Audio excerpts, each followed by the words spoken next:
हे गाईज, तर सकाळ सकाळ आमच्या निहारिकाचे बुक्सचे कवर आणि नावं लिहायला घेतलेली आणि एकीकडे निहारिकाची तयारी चालू होती आणि इकडे युवांची मस्ती नेहमीप्रमाणे. नंतर मग निहारिका गेली स्कूलला आणि आम्ही निघालो चिपल्याला जायला.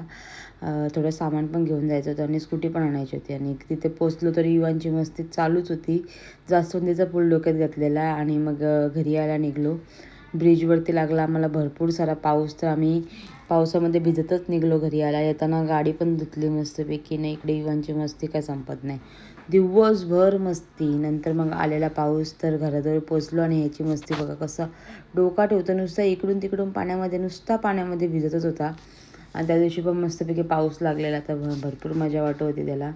नंतर मी भरपूर खेळला आणि झोपला, भरपूर दमलेला तो. नंतर मग घेतला मी पास्ता बनवायला, पास्ता वगैरे बनवला आणि आम्ही दोघंही मिळून खाल्ला.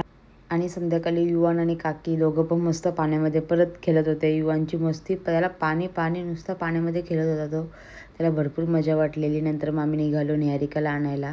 निहारिकाला घेतली आणि एकीकडे गेलो चायनीज घ्यायला, तर त्यांना चायनीज खायचं होतं. तो वगैरे घेऊन आलो, खाल्ला वगैरे आणि यांची मस्ती काय संपतच नव्हती. तर चला, आजच्या व्हिडिओमध्ये एवढंच.